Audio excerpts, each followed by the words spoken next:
Hey there, and welcome back to Cockpit Classroom. Today, we're going to step right inside the cockpit and demystify the 6 primary flight instruments. If you've ever felt that dashboard full of dials was a bit much, well, you're definitely in the right place. You know that feeling, right? You peek inside a training plane, like a Piper PA-28, and it's just this wall of gauges and needles, and you think, how does anyone make sense of all this? Trust me, you are not alone. That is a totally normal reaction. But here's the thing. The secret to understanding this seemingly complex panel, it really just boils down to these 6 core instruments. We call it the six-pack. And once you get a handle on it, the whole cockpit starts to make a lot more sense.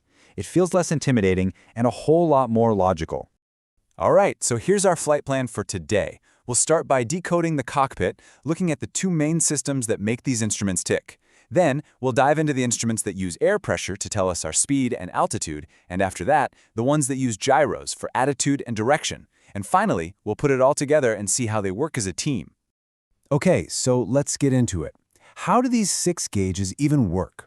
Well, the interesting thing is they're not all powered the same way. They're actually split into 2 different groups, and each group relies on its own very specific physical principle. You've basically got 2 teams here. The first 3 instruments run on something called the pitot-static system, which is just a fancy way of saying it uses air pressure. The other 3? They rely on the gyroscopic system, which is all about the amazing stability of a rapidly spinning wheel. Let's kick things off with the pressure guys. So this first group of 3, they answer some of the most basic, most important questions for any pilot. How fast are we going? How high are we? And are we climbing or coming down? And unbelievably, it all comes from just measuring air pressure. So how does this work? It's actually pretty clever. The system has 2 main inputs, a little tube that points straight into the wind, called a pitot tube, which measures the force of the air hitting the plane. We call that ram air. And then there's a static port, usually on the side, measuring the still or ambient air pressure.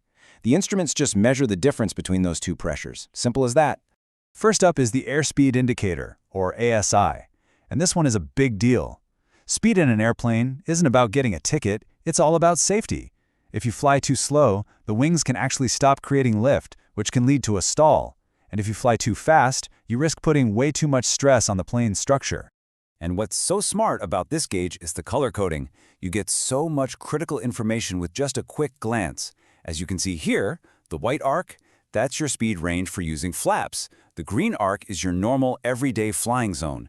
Yellow means caution, you should only be there in smooth air. And that little red line? Yep, that's exactly what it sounds like. It's your never exceed speed. All right, next up we have the altimeter. This one's pretty straightforward. It tells you your altitude, which is your height above mean sea level. This is absolutely vital for making sure you stay clear of mountains, towers, and, of course, other airplanes. It works simply by measuring how much the static air pressure drops as you go higher.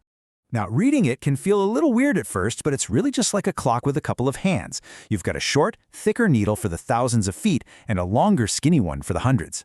So, if the short one's on the 5 and the long one's also on the 5, yep, you got it, 5,500 feet. And rounding out our pressure team is the vertical speed indicator, or VSI. All this does is show you your rate of climb or descent, measured in feet per minute. It's the key to making those really smooth, professional altitude changes, instead of just winging it. A student pilot, for example, might aim for a nice, steady 500 foot per minute climb. All right, that's half the 6-pack down. Let's switch gears and look at the other 3. These guys work on a totally different principle, one that gives us an incredibly stable reference point, no matter which way the plane is pitching or rolling.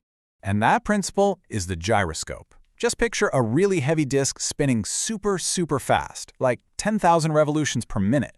Because of physics, it wants to stay perfectly fixed in its position in space. The airplane basically just moves around this super stable gyro, and that's how these instruments can tell us what's going on. Okay, first of the gyro instruments is the attitude indicator. And honestly, this might be the most important one of them all, especially when you can't see the ground. It's your artificial horizon. It shows you your pitch, is the nose pointed up or down, and your bank. When you're flying through clouds, this instrument literally is your sense of which way is up. And this is exactly why it's so crucial. Your own body, well, it can lie to you in the air. The G-forces in a long, steady turn can trick your inner ear into thinking you're flying straight and level. The attitude indicator, though, it doesn't get fooled. It cuts through the confusion and shows you the hard truth about what the airplane is really doing. Next on the list is the heading indicator. Now, you might be thinking, doesn't a plane have a regular magnetic compass? And yeah, it does. But those things can swing around like crazy, especially in turns or turbulence. The heading indicator uses a gyro to give you a rock-solid, easy-to-read display of your direction. The only little quirk is that it drifts a tiny bit over time, so pilots just have to remember to reset it to the magnetic compass every 15 minutes or so. And the last member of our six-pack is the turn coordinator. This one does two really important jobs. It shows you how fast you're turning, and maybe more importantly, how well you're turning. It's all about making smooth, efficient maneuvers. So what do I mean by how well? Look at that little ball in the glass tube at the bottom. If that ball isn't dead center when you're turning, it means the plane is being a little sloppy. It's either slipping or skidding sideways through the air. The fix is one of the first things every pilot learns. Step on the ball. If the ball moves to the left, you just gently press the left rudder pedal to nudge it right back to the center. It's that simple and that effective.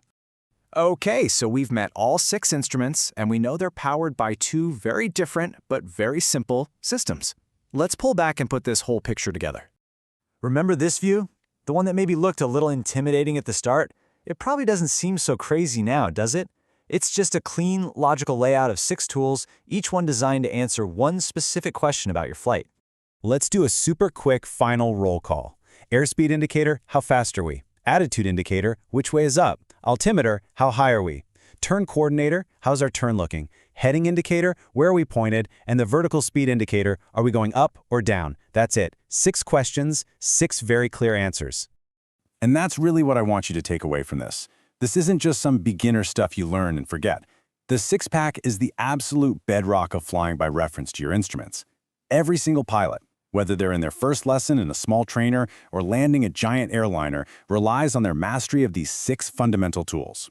So there you have it. You've just decoded the six-pack. The cockpit's your classroom, and believe me, there's always something new and fascinating to learn. So my question for you is, what's the next aviation mystery you want us to tackle? Drop it in the comments below. Thanks for flying with us today here at Cockpit Classroom.